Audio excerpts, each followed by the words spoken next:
Welcome to Saidul আখম। বন্ধুসকল, আপোনালোকে চাই আছে সাইদুল আখম আৰু আজি মই আপোনালোকক দিবলৈ ওলাইছোঁ আজিৰ দিনটোৰ কেইটামান বিগ ব্ৰেকিং নিউজ। গতিকে ভিডিঅ'টো আপোনালোকে শেষলৈ চাব আৰু চেনেলটো ছাবস্ক্ৰাইব কৰিবলৈ নাপাহৰিব। অৱশেষত জামিন মঞ্জুৰ হ'ল শংকৰজ্যোতি বৰুৱাৰ। গুৱাহাটী উচ্চ ন্যায়ালয়ে জামিন মঞ্জুৰ কৰিলে শংকৰজ্যোতি বৰুৱাৰ। আন্তঃৰাষ্ট্ৰীয় প্ৰেক্ষাপটত পুনৰ উজলিৰ অসম কন্যা।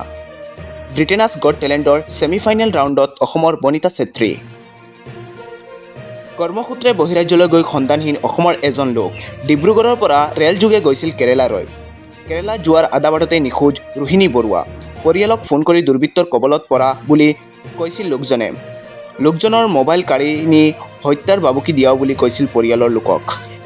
25 বাৰ বিয়া হোৱা এগৰাকী মহিলা আৰক্ষীৰ জালত। বিয়া হৈ টকালৈ উদাও হয় মহিলাগৰাকী। মহিলাগৰাকীক গ্ৰেপ্তাৰ কৰা হৈছে ভূপালত।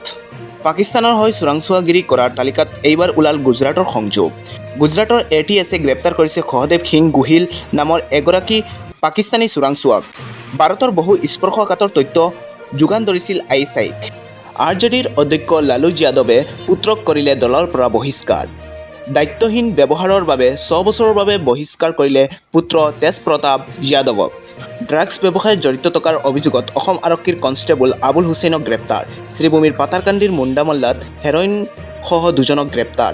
জয়নুল হুছেইন আৰু জহৰুল হুছেইনক গ্ৰেপ্তাৰ কৰাৰ পাছতেই পোহৰলৈ আহিছে সমগ্ৰ তথ্য। ড্ৰাগছ ব্যৱসায়ত মূল মাষ্টাৰমাইণ্ড আছিল আৰক্ষী কনষ্টেবল আবুল হুছেইন। ইফালে জাগিৰোডত আৰক্ষীৰ ড্ৰাগছ বিৰোধী অভিযান। উয়া দলৰ পৰা আটক ড্ৰাগছ ব্যৱসায়ী গুলজাৰ হুছেইনক। গুলজাৰৰ পৰা আৰক্ষীয়ে জব্দ কৰিছে 65টা হেৰইনভৰ্তি কণ্টেইনাৰ। জাগিৰোডৰ ভেলুগুৰিত শোকাবহ ঘটনা। পুখুৰীত গা ধুবলৈ গৈ 2 কিশোৰীৰ খলিল সমাধি। কিশোৰীদ্বয় স্মিতাৰা বেগম আৰু জুবেদা খাতুন।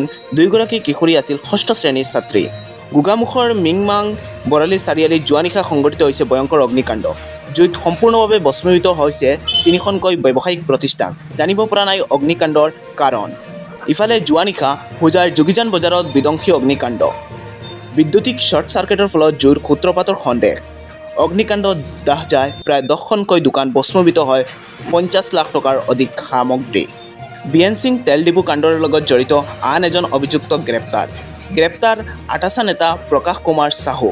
প্ৰকাশ চাহুৰ বিৰুদ্ধে আছিল মাৰপিটৰ অভিযোগ। ধৃত প্ৰকাশ কুমাৰ চাহু মাৰাথন জেৰা অব্যাহত আৰক্ষীৰ। বিতৰ্কিত তনু চাহিয়ে নাম লৈছিল প্ৰকাশ চাহুৰ। ইফালে শংকৰজ্যোতি বৰা আৰু আছু সন্দৰ্ভত প্ৰতিক্ৰিয়া ব্যৰ্থ কৰিলে বীৰ লাচিত সেনাৰ নেতা শৃংখল চলিহাই। শৃংখল চলিহাই এইদৰে ক'লে, ন্যায়াধীশৰ ভূমিকা লৈ কথা কৈছে তেওঁলোকে, যেন শংকৰজ্যোতিক আদালতত দোষী সাব্যস্তহে কৰিছে। শংকৰজ্যোতিৰ বিৰুদ্ধে কোৱা সকল ন্যায়াধীশ হ'ব নোৱাৰে, ৰায় দিব নোৱাৰে। কংগ্ৰেছ নেতা ৰিপুণ বৰা আৰু প্ৰাক্তন সাংসদ আব্দুল খালেকক AICCৰ নতুন দায়িত্ব। মধ্যপ্ৰদেশৰ সংগঠন সৃজন অভিযানৰ পৰ্যবেক্ষক হিচাপে দায়িত্ব অৰ্পণ। AICCৰ সাধাৰণ সম্পাদক KC ভানুগোপালে দিলে নিযুক্তি। ইফালে ৰিপুণ বৰাৰ কেইটামান মন্তব্যই ৰাজ্য জোকাৰি গৈছে। ৰিপুণ বৰাই কৈছে, গৌৰৱ গগৈৰ নেতৃত্বত চৰকাৰ হ'লে হিমন্ত বিশ্ব শৰ্মাৰ দুৰ্নীতি ফাইল খোল খাব। সেয়েহে গৌৰৱ গগৈ পলিটিকেল মাৰ্ডাৰ কৰিব বিচাৰিছে হিমন্ত বিশ্ব শৰ্মাই। ইফালে মন্ত্ৰী পীযুষ হাজৰিকাৰ প্ৰতিক্ৰিয়া। ৰিপুণ বৰাই গৌৰৱ গগৈক মুখ্যমন্ত্ৰী পাতিব বিচৰাটো অলীক কল্পনা। ইফালে গৌৰৱ গগৈৰ প্ৰতিক্ৰিয়া, মই যোৰহাটত জয়ী হোৱাটো হিমন্ত বিশ্ব শৰ্মাৰ বাবে এটা ৰাজনৈতিক দুৰ্ঘটনা। তেওঁ যোৰহাটলৈ আহিব বিচাৰিলে মষ্ট ৱেলকাম।